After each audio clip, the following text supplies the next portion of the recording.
Looking at 2 Samuel chapters 13 through 15. Question 1. What did David do in response to Tamar's rape? Tamar is raped by Amnon, her half-brother, and in response, verse 21 of chapter 13 says, "But when King David heard of all these things, he was very wroth." Period. End of sentence, end of statement.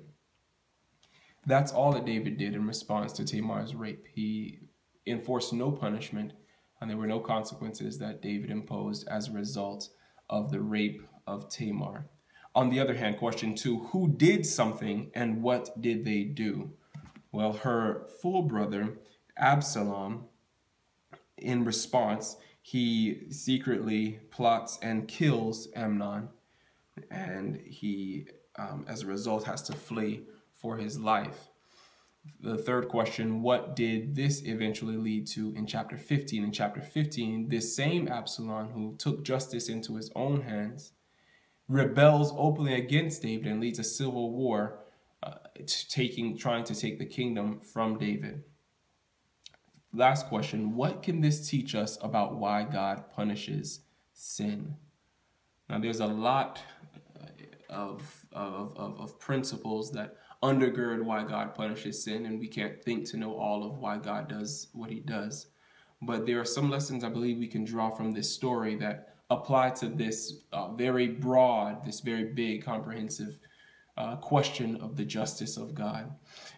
None of us likes punishment for anything we do wrong. If we run a red light, we want mercy. If we don't get to work on time, we want mercy. If we sin against God, we want mercy. We all want mercy, of course, for ourselves. And we also sometimes feel that someone's being harsh when they exact a punishment without mercy and feel that they're unfeeling or they're too rigid or they're not kind. And because of that, we tend to, I believe, generally have a negative picture when we read about the stories of God executing judgment or executing punishment for sins. And we all shudder at the thought of the end when God will ultimately destroy sin and sinners, those who refuse to repent of their sin and find salvation through Jesus.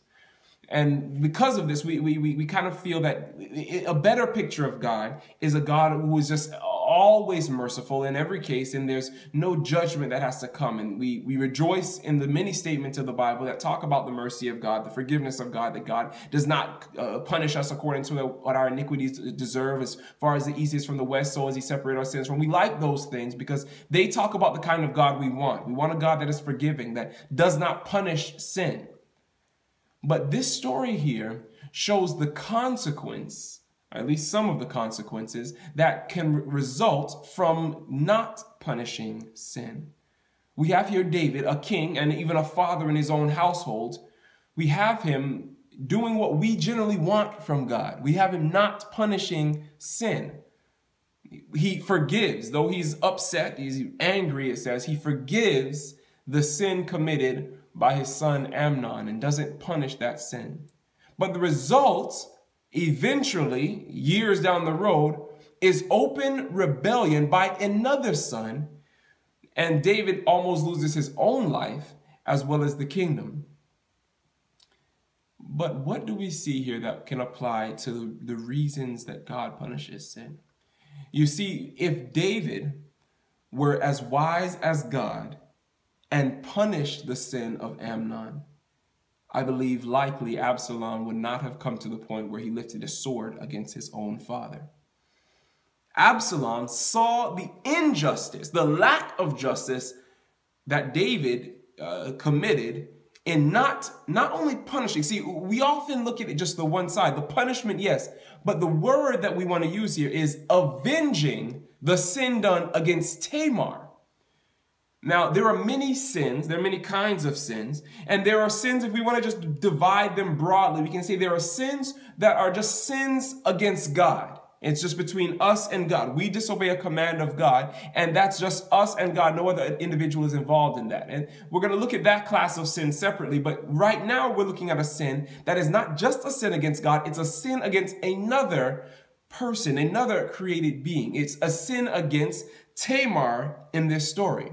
And so not only is David forgiving the sin done against himself in that it's his daughter who was raped, he is also, by not avenging that wrong, he is imposing on her a forgiveness of Amnon.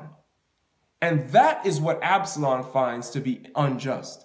If it were just a sin between Amnon and David that David was forgiving, I don't believe Absalom would have felt as badly as he did, and definitely wouldn't have gone to the point of killing Amnon. But because that sin was a sin against another individual, one whom he loved, that's what he felt was unforgivable. And also that's what he felt he needed to avenge, since the king did not avenge it himself.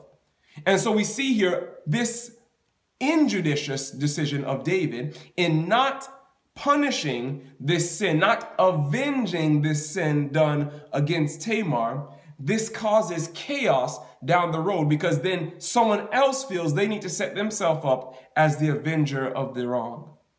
And this is the same condition that God finds himself in. Yes, there are sins that are just between us and God. We sin against God only, but many of the sins that are committed are sins against others. And if God does not punish, or rather avenge those sins, then the one who has been offended would feel likely that they ought to take matters into their own hands and they ought to avenge the wrong done against them. Or, as we see in this story, others who care about the one who has been offended will feel that they need to be the one to take matters into their own hands and avenge that wrong that was done against them. And in so doing, they will likely avenge the wrong and then also have contempt for God, who failed to avenge their loved one's offense.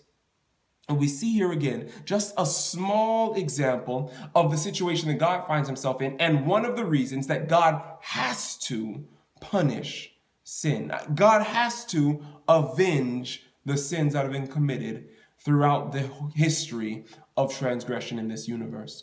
And so that's one lesson we can see from this. There are many other reasons that I could say we could talk about, like I mentioned, the sins that we commit just against God. There's reasons also that God must avenge those sins. But primarily from this story, we can see a strong reason as to why God must, if he is as wise as we know him to be, why he must punish, rather avenge the sins that are committed against others.